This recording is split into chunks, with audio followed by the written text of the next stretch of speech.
வணக்கம். என்ன செய்தி பார்க்க போறோம்னு கேட்டீங்கன்னா, டமாரு விசிகாவும் இரண்டாக உடைந்தது. கணிக்க தவறிய திருமாவளவன். உண்மைதானாப்பா? நம்பவே முடியலையே. விசிகா இன்னைக்கு தவேக அமைச்சரவையில் இடம்பெற்று விட்டது. வன்னியரசு அமைச்சராகிட்டாரு. கட்சி உடைஞ்ச மாதிரியே தெரியலையே அப்படின்னு சொல்லிட்டு நீங்க நினைக்கலாம். அமைச்சரவையில் இடம்பெற்றதே கட்சி உடைவதை தடுப்பதற்குத்தான். விசிகாவுக்குள்ள என்ன நடக்குது, என்ன நடந்தது, அமைச்சரவையில் இடம்பெற்றிருக்கின்றார்களே, ஏன் திமுக கூட்டணியில் இருக்காங்களா இல்லையா, திமுக கிட்ட அனுமதி பெற்றுத்தான் தமிழக வெற்றி கழகத்தினுடைய அமைச்சரவை இடம்பெற்றார்களா, இப்படி பல விஷயங்களை பார்க்கும்போது தமிழகத்துக்கு கட்ட பஞ்சாயத்தை கொண்டு வந்தவங்க, நில அபகரிப்பு புகாரை கொண்டு வந்தவங்க, நாடக காதலை கொண்டு வந்தவங்க, சாதி ஒழிப்பு போராளி என்று சொல்லிட்டு தடி எடுத்து சுற்றி குற்றச்செயலில் ஈடுபட்டவங்க, வீணா வம்பிழுத்துவங்க, இப்படி ஒட்டுமொத்த அராஜகத்தையும் திரும்ப வந்த பிறகு விசிகாவினர் வளர்த்து விட்டாங்க. அதற்கான முடிவு காலமாக இன்னைக்கு விசிகா இரண்டாக உடைந்திருக்கிறதா விரிவாக பார்க்கலாமா? ஆனால் அதற்கு முன்பாக இதுவரைக்கும் நம்ம சேனலை நீங்கள் சப்ஸ்கிரைப் பண்ணலன்னா மறக்காம சப்ஸ்கிரைப் பண்ணிக்கிட்டு கொஞ்சம் சப்போர்ட் பண்ணுங்க. முதல்ல தவேகாவில் ஏன் போய் கூட்டணி மந்திரி சபையில் இணைஞ்சாங்க அப்படின்னு நம்ம பார்க்கணுங்க. ஏன்னா திமுகவுடன் தான் நாங்கள் இருப்போம், ஆனால் வெளியிலிருந்து ஆதரவளிப்போம் அப்படின்னு திருமாவளவன் அவர்கள் சொன்னார். அப்படி சொல்லிய பிறகு விசிகாவில் இருக்கக்கூடிய இரண்டாம் கட்ட தலைவர்கள் ஒட்டுமொத்த பேரும் திமுகவுடன் இணக்கமாயிட்டாங்க. ஏன்னா தவேகாவில் இருந்த தொண்டர்கள் ஒட்டுமொத்தமாக விசிகா தொண்டர்களாக இருக்கிறாங்க. அப்ப விசிகா தன்னுடைய தொண்டர்களை தக்க வைக்கல. அப்போ இரண்டாம் கட்ட தலைவர்கள்லாம் என்ன நினைக்கிறாங்கன்னா, ஐயா விசிகா தொண்டர்கள் இல்லை என்றால் இனிமே யாரு சீட்டு கொடுப்பான்? தேர்தல் நடைபெறுவதற்கு முன்பாக விசிகாவுடைய வாக்கு வங்கி கிட்டத்தட்ட 15% என்று கணக்கிட்டார்கள். பட்டியலினத்தில் இருக்கக்கூடிய ஒட்டுமொத்த இளைஞர்களும் திருமாவளவன் பின்னாடி தான் இருக்கிறாங்க. அதனால நிச்சயமாக திருமாவளவன் அவர்களுக்கு ஒரு 15 சீட்டாவது கொடுக்கணும் அப்படின்னு பேசப்பட்ட நிலை இருந்தது. ஆனால் தேர்தல் ரிசல்ட்டுக்கு பிறகு விசிகாவினுடைய ஒட்டுமொத்த வாக்கு வங்கியும் தவேகா பக்கம் போயிடுச்சு. இனிமே விசிகாவை நம்பி இருந்தால் வாழ்வில்லை அப்படின்றது விசிகாவுடைய இரண்டாம் கட்ட தலைவருடைய எண்ணமா இருக்குது. அதனால திமுகவுடன் நெருக்கமாயிட்டாங்க. ஒருவேளை விசிகா தவேகா அமைச்சரவையில் இடம்பெற்றால் நாம் அப்படியே டக்குன்னு திமுகவுக்கு தாவிட வேண்டியதுதான் அப்படின்னு சொல்லிட்டு விசிகாவுடைய இரண்டாம் கட்ட தலைவர்கள் அத்தனை பேருமே திமுகவுடன் நெருக்கமாக இருந்தாங்க. இதை திருமாவளவன் பார்த்துட்டாரு. அதனால முதல்ல திமுகவுடன் நெருக்கமாக இருக்கின்ற நம்முடைய தொடர்பை தான் முறிக்கணும். அதுக்கு ஒரே வழி கூட்டணி விட்டு வெளியேறுவது. கூட்டணி விட்டு வெளியேற வேண்டும் என்றால் அமைச்சரவையில் இடம்பெறுவதை தவிர வேற வழியே கிடையாது. அந்த ஆட்சியில் பங்களிப்பை செலுத்தி விட்டு திமுக கூட்டணி இருக்க முடியுமா? வெளியிலிருந்து 5 ஆண்டு காலத்துக்கு அந்த ஆட்சிக்கு ஆதரவு எப்படி நல்க முடியும்? அதனால விஜயே தானாக முன் அழைக்கின்றார். எங்களுடைய கொள்கையும் ஆட்சியிலும் பங்கு, அதிகாரத்திலும் பங்கு என்பதுதான். இதை நாங்கள் 2009 சொல்லிட்டு இருக்கோம். இன்னைக்கு எங்களுக்கு வாய்ப்பு வந்திருக்குது. அதனால நாங்கள் அமைச்சரவை இடம்பெற போறோம் அப்படின்னு சொல்லிட்டு திமுகவுடன் நிரந்தரமான உறவை முறிக்கின்ற பொழுதுதான் நம்முடைய நிர்வாகிகள் திமுகவுடன் தொடர்பு வைப்பதை குறைப்பாங்க அப்படின்னு நினைச்சதுதான் இப்போ விசிகாவுடைய நிலைப்பாடு மாறி அமைச்சரவையில் போய் இடம்பெற்றிருக்கின்றார்கள். யாரு திமுகவுக்கு நெருக்கமாக இருக்கிறாங்க அப்படின்னு பார்க்கும்போது, சென்ற முறை விசிகாவில் சட்டமன்ற உறுப்பினர் ஆவதற்கான வாய்ப்பு யாருக்கெல்லாம் அளிக்கப்பட்டதோ அவங்கெல்லாம் திமுகவுடன் நெருக்கமாக இருந்தாங்க. அது ஏற்கனவே கண்கூடாக திருமாவளவனுக்கே தெரிஞ்சது. ஏன்னா ஆளூர் சானவாசு அவர் என்ன பண்ணாரு, நாகப்பட்டினம் தொகுதி வேணாப்பா, எனக்கு பழக்கமில்லாத தொகுதிப்பா அப்படின்னு சொல்லிட்டு எங்க இஸ்லாமியர்கள் அதிகமாக இருக்கின்றார்களோ அந்த இடத்தை தேடி பிடிச்சி எனக்கு அந்த தொகுதி வாங்கி கொடுப்பா அப்படின்னு திருமாவளவன் கிட்ட கேட்டார். ஆனால் திருமாவளவன் கிட்ட எனக்கு மாற்று தொகுதி வாங்கி கொடுங்க என்று கேட்பதற்கு முன்பாக நாகப்பட்டினம் தொகுதி வேண்டாம் என்றதை திமுகவிடம் தான் போய் சொன்னார் ஆளூர் சானவாஸ். கட்சி நடத்துவது திருமாவளவன், ஆனால் தொகுதி மாறுவதை பற்றி டிஸ்கஸ் பண்ணுறது திமுகவுடனா? அதனால தான் திருமாவளவனை பொறுத்த வரைக்கும் இந்த முறை வேட்பாளர்கள் எல்லோரையும் புதியவராக போட்டார். மீண்டும் யாருக்கும் வாய்ப்பளிக்கவே இல்லை. அதுக்கு திருமாவளவன் சொன்னது, நம்ம கட்சியில் ஏகப்பட்ட பேர் இருக்காங்க, அவங்கெல்லாம் கட்சிக்காக உழைச்சிட்டு இருக்காங்க, அவங்களுக்கு வாய்ப்பளிக்க வேண்டும் அவங்களும் கட்சியில் 2ஆம் கட்ட தலைவர்களாக வளரணும். இப்படி ஒவ்வொரு பகுதியிலும் ஒரு தலைவர் வளர்ந்தால் மட்டும்தான் விசிக வலிமை பெறும். அதனால் அவங்களுக்கு வாய்ப்பளிக்கின்றோம். ஏற்கனவே வாய்ப்பு தந்தவர்கள் கொஞ்சம் விலகி வழிவிட வேண்டும். இன்னும் எத்தனையோ தேர்தல் வரப்போகுது, அந்த தேர்தலெலாம் உங்களுக்கு நாங்கள் வாய்ப்பளிக்கிறோம் அப்படின்னு சொல்லிட்டார். கடந்த முறை யாரெல்லாம் போட்டிட்டாங்களோ அவங்கெல்லாம் மீண்டும் நமக்கு அதே தொகுதி தான் கிடைக்க போகுதுன்னு சொல்லிவிட்டு களத்தில் இறங்கி பயங்கரமாக வேலை பார்த்தாங்க. ஏன்னா திமுக கிட்ட இவங்கெல்லாம் பேசிட்டாங்க, கண்டிப்பாக உங்களுக்கு இந்த தொகுதியை நாங்கள் தரோம். ஏன்னா இந்த தொகுதியில் நீங்கள் வேலை பார்த்துருக்கீங்க. எங்களுடைய பெண் என்ற எங்கள் மறும்பொருள் அமைப்பானது போய் ஆய்வு செய்திருக்கிறது. நிச்சயமாக SS பாலாஜியாக இருக்கலாம், அதே ஆளூர் சாணவாசா இருக்கலாம், எல்லாமே தொகுதியில் சூப்பராக வேலை பார்த்துருக்கீங்க. நிச்சயமாக உங்களுக்கு அந்த தொகுதியை நாங்கள் தரோம். திருமாவளவன் வந்து உங்களுக்கு ஒதுக்குவார். கன்ஃபார்மாக திமுகவுக்கு 2 இடங்கள் கன்ஃபார்மு அப்படின்லாம் வந்து பேசப்பட்டது.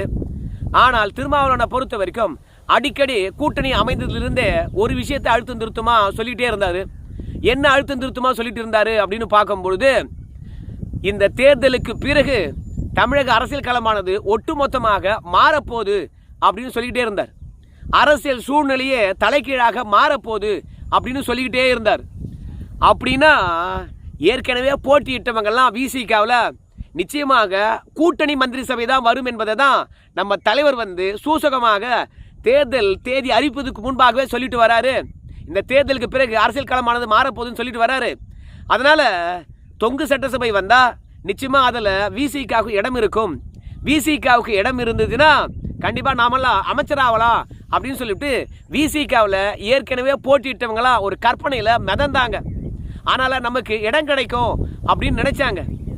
அதே மாதிரி அரசியல் சூழ்நிலை முற்றிலும் மாறப்போகுது அப்படின்னு நிலை இருக்கின்ற பொழுது வலிமையான கேண்டிடேட்டை தான் போடுவார். ஏன்னா அரசியல் சூழ்நிலை மாறுகின்ற போது தீர்மானிக்கின்ற சக்தியாக விசிக இருக்கணும் என்பதனால ஏற்கனவே போட்டியிட்டவர்கள், ஏற்கனவே அனுபவம் வாய்ந்தவர்கள், ஏற்கனவே வெற்றி பெற்றவர்களுக்கு தான் சீட்டு கொடுக்க போகிறாங்க. திருமாவளவன் நிச்சயமாக நம்மளாம் வந்து எம்எல்ஏ ஆக போகிறோம் அப்படின்னு இன்னும் கூட கூடுதலாக ஏற்கனவே சட்டமன்ற தேர்தலில் நின்று போட்டிட்டு வெற்றி பெற்றவர்கள், ஏற்கனவே போட்டிட்டவர்களாம் வேகமாக வேலை பார்த்தாங்க. ஆனால் திருமாவளவனை பொறுத்த வரைக்கும் என்னதான் அரசியல் சூழ்நிலை மாறினாலும் மீண்டும் உங்களுக்கெல்லாம் சீட்டே இல்லடா சாமி, நீங்கள் போய் கூப்பில் உட்காருங்க அப்படின்னு சொல்லிட்டார். அதுக்கு காரணம் திமுகவுடன் நெருக்கமாக இருந்தது தான்.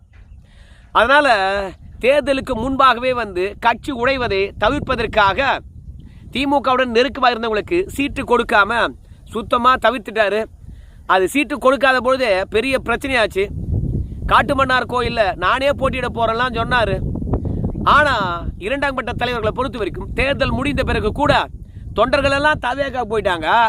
நாங்கள் நிர்வாகிகள் இங்கேருந்து நாங்கள் என்ன பண்ணுறது? இனிமேல் விசிக என்ற ஒரு கட்சி இருக்குமா? நிச்சயமாக இருக்க வாய்ப்பே கிடையாது. அதனால் நாங்கள்லாம் திமுகவுக்கு போகிறோம் அப்படின்னு சொல்லிவிட்டு 2ஆம் கட்ட தலைவர்கள் அத்தனை பேரும் போர்க்கொடி உயர்த்த உடனே திருமாவளவன் வந்து இவங்க போனவங்க போட்டோம், ஆனால் நாம் தவேகாவுக்கு நிரந்தரமாக ஆதரவளிப்போம் அப்படின்னு சொல்லிவிட்டு இப்போது அமைச்சரவையில் இடம் பெற்றிருக்கின்றார். இனிமே தவேகாவும் சரி விசிகாவும் சரி எந்த தேர்தலிலும் அதே மாதிரி எந்த விதமான போராட்ட களத்திலும் சரி இணைந்தே பயணிக்கும் அப்படின்னு திருமாவளவன் அவர்கள் சொல்லிட்டாரு. ஏன்னா விசிகாவை காப்பாற்றணும்னா இதை விட்டால் வேறு வழியே கிடையாது. அது மட்டும் கிடையாது, வன்னியரசு வந்து திமுக ஆதரவாளர் தான். ஆனால் அவருக்கே எம்எல்ஏ சீட்டு கொடுத்து அவரையே அமைச்சராக்கணும் அப்படின்னும் பொழுது இந்த திமுகவுடன் நெருக்கமாக இருந்ததுனால தான் நம்மளுக்கு சீட்டு கொடுக்கல அப்படின்னு வந்து நிர்வாகிகள் யாரும் சந்தேகப்பட்டுடக்கூடாது என்பதற்காக திமுகவுடன் ரொம்பவே நெருக்கமாக இருந்த வன்னியரசுக்கே சீட்டு கொடுத்துட்டாங்க. அப்போது ஏற்கனவே போட்டியிட்டவர்கள் திமுகவுடன் நெருக்கமாக இருந்ததுனால தான் நம்மளுக்கு சீட்டு தரலையோ அப்படின்ற எண்ணம் வரவே வராது. நம்மளை விட வன்னியரசு திமுகவுடன் நெருக்கமாக இருந்தார், அவருக்கே சீட்டு கிடச்சிருக்குன்னா ஓஹோ புதியவர்களுக்கு தான்ப்பா வாய்ப்பு தந்திருக்காரு திருமாவளவன் அப்படின்னு நினைக்கின்றதுக்காக தான் வன்னியரசுக்கு வந்து சீட்டு கொடுத்தாங்க. இப்போ வன்னியரசை விட்டால் வேறு யாரும் விசிகாவில் பழமையான ஆட்கள் கிடையாது. அது மட்டும் இல்லை, காட்டுமன்னார் கோயிலில் வந்து ஜோதிமணி அவர்களை நிற்க வச்சு வெற்றி பெற செஞ்சுருக்காங்க. அவர் காங்கிரஸ் கட்சிக்காரர், அதனால் அவருக்கு அமைச்சர் பதவி தர முடியாது. அதனால் இப்போது வன்னியரசு அவர்களை அமைச்சராக்கியிருக்கின்றார்கள், தலைவிதியே ஆக்கியிருக்காங்க. அதே மாதிரி வன்னியரசு அவர்களை அமைச்சராக்கினது மூலமாக இன்னும் பெருசாக கட்சி பிளவுபடாத அளவுக்கு ஒரு தடுக்கலாம் என்பதனால வன்னியரசு அவர்களை அமைச்சராக்கியிருக்கின்றார். இனிமே வன்னியரசு தான் வந்து கட்சிக்குள்ளே பிளவு இருப்பதை சரிப்படுத்தணும். அதனால் வன்னியரசு என்ன பண்ண போறாருன்னு தெரியல. திமுக விசுவாசமானது அருந்து போச்சு. இப்போ தொண்டர்கள் நகர்ந்திருக்கக்கூடிய தவேகா பக்கம் விசிக நகர்ந்திருக்கிறது. தற்காலிகமாக இன்னைக்கு விசிக உடைவதில் இருந்து திருமாவளவன் அவர்கள் காப்பாற்றி இருக்கின்றார். இரண்டாம் கட்ட தலைவர்களை பொறுத்த வரைக்கும் என்னைக்கு திமுக பக்கம் சாய்வாக என்று தெரியல. சமரச பேச்சுவார்த்தையானது நடந்து கொண்டு இருக்கிறது. SS பாலாஜியா இருக்கலாம், பனையூர் பாபா இருக்கலாம், அதுக்கப்புறம் ஆளூர் சாணவாசா இருக்கலாம். இவங்கெல்லாம் திமுகவுக்கு தாவுவதற்கு ரெடியாக இருக்கிறாங்க. ஆனால் அமைச்சரவையில் இடம்பெற்று இருப்பதனால திருமாவளவன் அவர்களுக்கு திருச்சி கிழக்கு தொகுதியில் வாய்ப்பு கிடைக்கும் என்று நினைக்கிறாங்க. அப்படி திருமாவளவன் அவர்களுக்கு திருச்சி கிழக்கு தொகுதியில் வாய்ப்பு கிடைச்சால் அவர் இப்போ எம்பியாக இருக்கார்ல, அந்த எம்பி பதவியை ராஜினாமா பண்ணுறதுக்கான வாய்ப்பு இருக்கிறது. அந்த எம்பி பதவியை ராஜினாமா பண்ணால் ஆளூர் சாணவாசுக்கோ இல்லை SS பாலாஜிக்கோ இல்லை பனையூர் பாபுக்கோ நிச்சயமாக கிடைப்பதற்கான வாய்ப்பு இருக்கிறது அப்படின்னு சொல்லிவிட்டு கொஞ்சம் காலம் வரைக்கும் ஓட்டலாம். ஆனால் நிரந்தரமாக விசிக பிளவை தடுக்க முடியாது என்பது திருமாவளவனுக்கு தெரிஞ்சிருக்கிறது. போகிறவங்க போட்டோம் அப்படின்னால்தான் தொண்டர்கள் இல்லாத ஒரு கட்சி மேலே எழுந்து வர வாய்ப்பே இல்லை, வளர்ச்சி அடைய வாய்ப்பே இல்லை. அதனால் திருமாவளவன் அவர்கள் தொண்டர்கள் இருக்கின்ற கட்சி பக்கம் நகர்ந்திருக்கின்றார். திமுக திட்டமிட்டு விசிகாவை உடைக்க பார்த்தது. ரெண்டாவது, தொகுதி உடன்பாடு பேசுகின்ற பொழுதும் சரி விசிகாவை குறைத்து மதிப்பிட்டது. 8 இடங்களில் சுருக்குச்சு. 8 இடங்கள் மட்டும் கிடையாது, 15 இடங்கள் கேட்டார் திருமாவளவன். ஆனால் அந்த 15 இடங்கள் கிடைக்காம போனதுக்கு காரணம் விசிகாவில் இருந்த இரண்டாம் கட்ட தலைவர்கள் தான். அதனால் கட்சியில் இருந்துக்கிட்டே திமுக விசுவாசம் என்பது கட்சியை இரண்டாக உடைப்பதற்கு சமமாக இருக்குது. அதனால் திமுக விசுவாசத்தை வளர்க்கக்கூடாது என்பதற்காக தான் இன்றைக்கி தவேகாவில் போய் முழுமையாக கூட்டணி அமைத்திருக்கின்றார் திருமாவளவன். இப்போது முன்னணி தலைவர்கள் தவேகா பின்னாடி போய் ஜால்ரா அடிச்சுட்டு இருப்பாங்களா? ஏன்னா சிந்தனை செல்வன் தான் விசிகாவுடைய மாநில பொதுச் செயலாளர். அவருக்கு தவேகாவுடன் கூட்டணி போகிறதுக்கு துளியும் ஆசையே கிடையாது. அதே மாதிரி ஆளூர் சாணவாஸ் இன்றைக்கும் தவேகாவுடன் நம்ம ஏன் போகணும், கூட்டணியில் ஏன் நம்ம இடம்பெறணும், நாம் ஏன் ஆட்சியில் பங்கு வகிக்கணும்? இந்த ஆட்சி அனுபவம் இல்லாமல் ஆட்சி, அது செய்கிற தப்பெல்லாம் பார்த்திங்கன்னா நாம் ஏன் சுமக்கணும்? அதனால் நிச்சயமாக அமைச்சரவையில் இடம்பெற்றது தப்பு அப்படின்னு ஆளுநர் சாணவாஸ் அவர்கள் பேசிக்கிட்டு இருக்கார். சிந்தனை செல்வனை பொறுத்த வரைக்கும் எங்ககிட்ட ஆதரவு கேட்பதற்கு உனக்கு வெக்கமா இல்லையா? நீ என்ன இமெயில் மூலமாகத்தான் ஆதரவு கேட்பியா? ஒரு கடிதம் மூலம் தான் ஆதரவு கேட்பியா? நேரடியாக உனக்கு வர முடியாதா? எங்கள் தகுதி அவ்வளோதானா, எங்கள் தலைவருடைய தகுதி அவ்வளோதானா அப்படின்னு சொல்லிட்டு கடுமையாக விமர்சனம் பண்ணார். அந்த சிந்தனை செல்வன் பொதுச் செயலாளராகவே இருந்தாலும் அவர் பதவியேற்பு விழாவில் கலந்து கொள்ளவே இல்லை. ஸோ ஒட்டுமொத்தமாக இன்றைக்கி திமுக ஆதரவு பெற்றவர்கள், திமுகவுக்கு நெருக்கமாக இருக்கிறவங்கெல்லாம் அமைச்சர்கள் இடம் பெற்றாலும் தாமரை இலை நீர் தண்ணீர் போல் ஒட்டாமல் தான் இருக்கிறாங்க.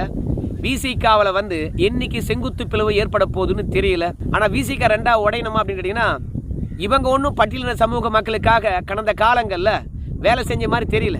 திமுக ஆட்சியில் பட்டியலினத்தவருக்கு ஏகப்பட்ட புறக்கணிப்புகள் நடந்தது. குடிநீரில் மலம் கலந்தாங்க. பட்டியலினத்தவர்கள் வெற்றி பெற்றவர்கள் தலைவராக பொறுப்பேற்க முடியலை, கோயிலுக்குள்ளே போக முடியலை, காவல்துறையினர் கொடி ஏற்றுவதற்கு கூட வழிவகை செய்யலை. பல இடங்களில் திமுக ஆட்சியினுடைய அராஜகங்களையும் அதே மாதிரி திமுககாரங்க பண்ண அடாவடியும் கண்டித்து போராட்டம் நடத்துகின்ற போது விசிகாவினரை கைது பண்ணி உள்ளே போட்டாங்க. யாரை மையப்படுத்தி அவங்க அரசியல் பண்ணாங்களோ அவங்களுக்கே எந்தவித நல்லதும் பண்ணலை. யாரை மையப்படுத்தி பண்ணாங்க? பட்டியலினத்தவரை மையப்படுத்தி தான் அரசியல் பண்ணாங்க.